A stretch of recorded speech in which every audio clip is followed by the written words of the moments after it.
शीर्षक चलते चलते। लेखिका हाशी राशि देवी। सावन की शाम थी। सुबह से ही बारिश शुरू हो गई थी, जैसे थमने का नाम ही ना ले रही हो। छोटी सी दुकान के दरवाजे पर खड़ी करबी खोई खोई नजरों से बादलों भरे आसमान को देख रही थी। तेज हवा के झोंके बता रहे थे कि जल्द ही फिर से मूसलाधार बारिश शुरू होने वाली है। घर के अंदर का हिस्सा बाहर से भी ज्यादा अंधेरा लग रहा था। दिया जलाने के बाद भी करबी का मन शांत नहीं हो पा रहा था। एक गहरी थकान ने जैसे उसके तन मन को सुन्न कर दिया था। सड़क के किनारे एक पीपल के पेड़ के नीचे उसकी पान की दुकान थी। इस रास्ते पर दो एक और दुकानें भी थीं, मगर वे काफी दूर थीं। बाजार यहां से आधे मील की दूरी पर था, जहां लोगों की काफी चहल पहल रहती थी। टीन की छत पर बारिश की टप टप आवाज और बौछारों की झंझनाहट ने करबी को परेशान कर दिया। उसका मन हुआ कि दरवाजा बंद करके रोशनी जला ले, लेकिन जैसे ही वह दरवाजा बंद करने के लिए बढ़ी, जो कुछ उसने देखा उसे देखकर वह वहीं पत्थर सी खड़ी रह गई। उसने देखा एक युवक खड़ा था, उम्र कोई 20-22 साल के आसपास। छरहरा बदन और चेहरे पर सबसे पहले उसकी चमकती आंखों पर नजर पड़ती थी। बाल बिखरे हुए थे, बदन पर एक साधारण सी ट्विल की कमीज थी जो कुछ खास साफ नहीं लग रही थी, और पैरों में कोई जूता चप्पल नहीं था। आसरे की तलाश में वो किसी झोंके की तरह दुकान के भीतर दाखिल हुआ। करवी की तरफ देख वो थोड़ा झेप गया, और जब वापस बारिश में उतरने के लिए मुड़ा तो करवी ने संकोच भरी आवाज में कहा, बैठिए ना बाबू। राहगीरों का स्वागत करना करवी की पुरानी आदत थी। गरीबी और मां की बेरुखी के बीच बड़ी होने के बावजूद वो लोगों को सम्मान देना जानती थी। एक पुराना बेंत का मोड़ा आगे बढ़ाते हुए उसने बस इतना ही कहा, बैठिए। बाहर बारिश का तांडव मचा था और रह रहकर बादलों की गरज कलेजा कंपा देती थी। दिए की मध्यम रोशनी में करवी ने देखा कि बौछारों से उस लड़के के कपड़े भीग गए हैं। फिर भी वो बेफिक्र होकर बाहर के अंधेरे को ताक रहा था। करवी ने खामोशी तोड़ते हुए पूछा, दरवाजा बंद कर दूं क्या बाबू? पानी की छींटें आ रही। बाहर तब बारिश का तांडव मचा था और रह रहकर बादलों की गरज कलेजा कंपा देती थी। दिए की मध्यम रोशनी में करभी ने देखा कि बौछारों से उस लड़के के कपड़े भीग गए हैं। फिर भी वो बेफिक्र होकर बाहर के अंधेरे की ओर ताक रहा था। करभी ने खामोशी तोड़ते हुए पूछा, दरवाजा बंद कर दूं क्या बाबू? पानी की छींटें आ रही हैं। लड़का जैसे चौंक उठा। उसने धीमे मगर मजबूत स्वर में कहा, नहीं, बारिश जरा थमेगी तो चला जाऊंगा। दुकान अंदर से कोई 10 हाथ लंबी चौड़ी रही होगी। एक तरफ टोकरी में सजे हुए पान और पास ही बीड़ी और माचिस का ढेर लगा था। दीवार पर काली और दुर्गा मां की कुछ पुरानी धुंधली तस्वीरें टंगी थीं।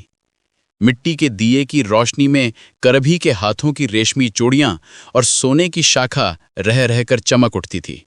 लड़के के गंभीर और शांत चेहरे को देखकर करभी को आज उसे पान या बीड़ी के लिए पूछने की हिम्मत ही नहीं हुई। कुछ देर बाद जब बारिश कम हुई तो युवक उठकर खड़ा हो गया।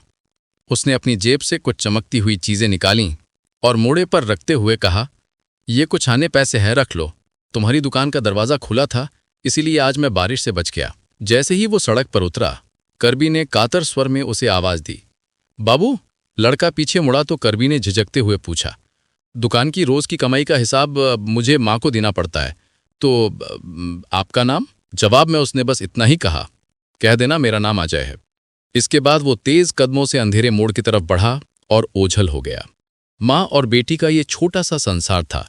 हड्डी तोड़ मेहनत के बाद भी मुनाफे की सूरत नजर नहीं आती थी। मां दूसरे के घरों में बर्तन झाड़ू का काम करती और बेटी दिन भर दुकान संभालती। एक दिन करबी के मन में एक गहरी उदासी घर कर गई।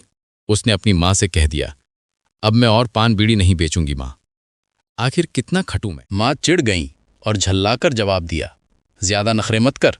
दिन ब दिन क्या अपनी उम्र गिन रही है? इतने दिनों से इसी दुकान की बदौलत तेरे मुंह में निवाला जा रहा था, वो भूल गई? अब अगर दाना पानी नहीं जुटेगा तब क्या करेगी बता मुझे? मां के इस कड़वे ताने ने करबी के मन पर एक गहरा घाव कर दिया। समय अपनी रफ्तार से गुजरता रहा, लेकिन करबी के भीतर एक अजीब सी विरक्ति पैदा होने लगी थी। इसी बीच वो कभी कभी अजय को देखती। अजय अब हाथ में बड़ी बड़ी किताबें लेकर तेज कदमों से उसी रास्ते से आता जाता था। वो ऊंची शिक्षा ले रहा था, लेकिन उसने कभी पलटकर करबी की तरफ देखा तक नहीं। एक दिन जब करबी एक ग्राहक से बात कर रही थी, अजय पास से गुजरा। करबी की पुकार सुनकर उसने बस बड़ी बेरुखी से कहा, पान की जरूरत नहीं है, होती तो रुक जाता। अजय की इस बेरुखी ने करबी की जिंदगी का रुख ही बदल दिया। इसके बाद कई साल बीत गए। अजय अब अपनी यूनिवर्सिटी की पढ़ाई पूरी करके एक बड़े ओहदे पर पहुंच चुका था। उसकी शादी हो गई और वो बंगाल से दूर किसी दूसरे प्रदेश में बस गया। एक बार एक बंगाली सज्जन के घर दावत में अजय को पता चला कि कोलकाता से एक बहुत ही मशहूर कीर्तन गायिका आई हुई हैं। पूरे महफिल में उस वक्त एक करुण धुन तैर रही थी। राधा के विरह के वो बोल अजय के सीने के भीतर तक जैसे कंपन पैदा कर रहे थे। वो आवाज सुनते ही स्मृतियों के पर्दे पर बरसों पुरानी वो बारिश वाली शाम उभर आई। कार्यक्रम खत्म होने के बाद एक आदमी ने आकर अजय को बताया कि गायिका उनसे मिलना चाहती हैं। भारी हैरानी के साथ अजय जब उस कमरे में दाखिल हुआ तो देखा कि सफेद लिबास में एक गायिका खड़ी हैं। उन्होंने झुककर बड़े सम्मान के साथ अजय के पैरों की धूल माथे से लगा ली। करबी ने एक हल्की मुस्कान के साथ संकोच भरे स्वर में पूछा, पहचान पाए अजय बाबू? अजय ने बिना किसी भाव के सपाट आवाज में कहा, अब पहचान गया हूं, लेकिन मेरे पास आपका क्या काम हो सकता है? करबी ने धीमे स्वर में उत्तर दिया, काम कुछ नहीं है, परदेश में किसी जाने पहचानती इंसान को देखा तो बस मिलने चली आई। अजय और नहीं रुका। वो जैसे ही कमरे से बाहर निकलने लगा, करबी ने दोबारा उसके पैरों की धूल माथे से लगा ली। अगली सुबह सब ये सुनकर हैरान रह गए कि वो मशहूर कीर्तन गायिका अपनी 2 दिनों की पूरी कमाई लौटाकर सुबह सवेरे ही कोलकाता की ट्रेन पकड़ चुकी हैं। शायद बरसों पहले के उन चंद पैसों के कर्ज को आज उन्होंने अपने सुरों और एक गहरे स्वाभिमान के साथ हमेशा के लिए चुका दिया था। प्रिय दोस्तों, अंत तक साथ रहने के लिए धन्यवाद। कृपया हमें प्रोत्साहित करने के लिए इस वीडियो को लाइक, शेयर और सब्सक्राइब करें। आपका सहयोग ही हमारी सबसे बड़ी प्रेरणा है। धन्यवाद।